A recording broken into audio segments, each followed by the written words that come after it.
మేము బంగళ కట్టుకుంటాం, కారు కొనుక్కుంటాం, చుట్టాల దావతులకు పోతుంటాం. మీరు కూడా అవకాశం రాగానే అవకాశం వచ్చింది ఇంకేముందిలే అలసిపోయినాం దావత్ చేసుకుందాం అని అనుకుంటారు. దావతులు కొంత తగ్గించాలి మనం.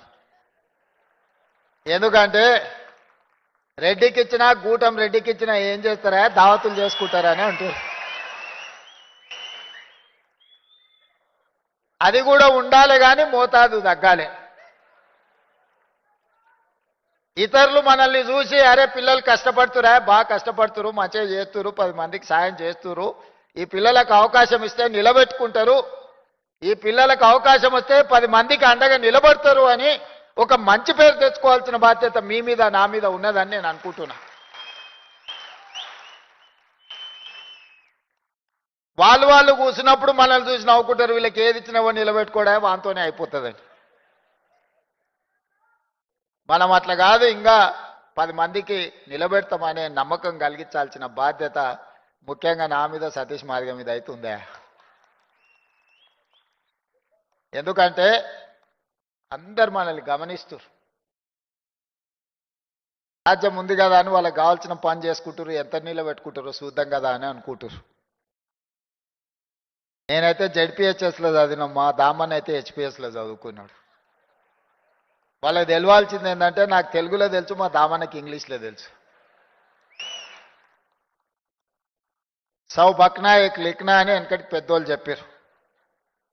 बकने वाले बकते रहेंगे मगर हम लिखना पक्का लिख के रखेंगे, कहीं पर छोड़ने का नहीं है. इस बार कहीं किसी को जगह नहीं छोड़ेंगे, जो जाति के लिए जरूरी है सब कुछ लिखेंगे, कानून बनाएंगे, कोई आगे कुछ नहीं कर सके. భవిష్యత్తులో మీకు ఏం కావాలనో, భవిష్యత్తులో మీ హక్కులను ఏ విధంగా కాపాడాలనో చట్టబద్ధత కల్పించే బాధ్యత నాది, దామన్నది, లక్ష్మణ్ దీప్ వేదిక మీద ఉన్న ఎమ్మెల్యేలది. మేం కల్పించే చట్టబద్ధతను కాపాడుకునే బాధ్యత మీది. ఇది సమాజానికి ఉపయోగపడే విధంగా దీన్ని ముందుకు తీసుకెళ్లాల్సిన బాధ్యత మీ మీద ఉన్నది. మిత్రులారా, అప్రమత్తంగా ఉండండి.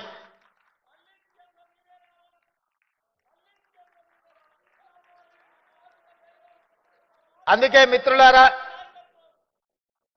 గత ప్రభుత్వం మీకు తెలుసు,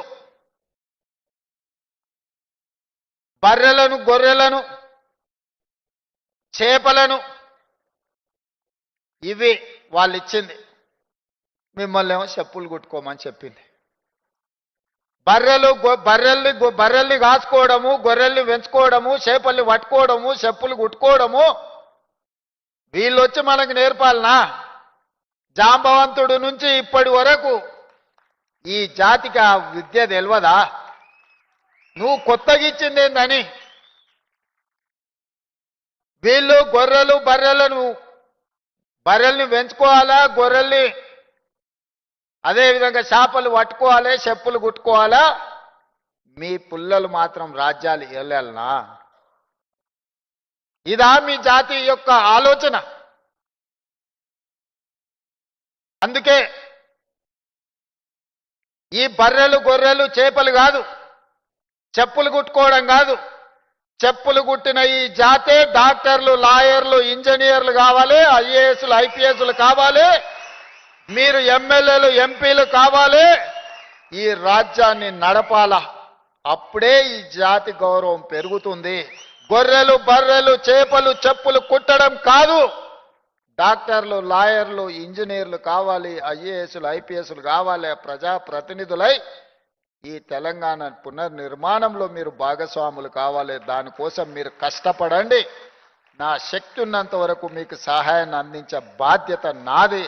డాక్టర్ బాబాసాహెబ్ అంబేద్కర్ గారు సామాజిక న్యాయం, సమానమైన అవకాశాల గురించి ఏదైతే చెప్పిండో, తెలంగాణ రాష్ట్ర బిల్లు ఏర్పాటులో బాబు జగ్జీవన్ రామ్ గారి కూతురు మీరా కుమారి గారు ఎట్లయితే తెలంగాణ రాష్ట్రాన్ని ఏర్పాటు చేసిందో, ఆ స్ఫూర్తితో నేను పనిచేస్తాను. నేను ఎవరికి వ్యతిరేకం కాదు, అందరూ నా వాళ్ళే, నేను అందరి వాడిని.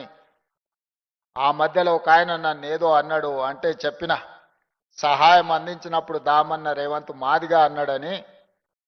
బీసీ కులగణం చేసినాడు మా మహేష్ గౌడ్ రేవంత్ గౌడ్ అన్నాడని, శ్రీహరిని మంత్రి చేస్తే రేవంత్ ముదిరాజ్ అన్నాడని, అనిల్ యాదవ్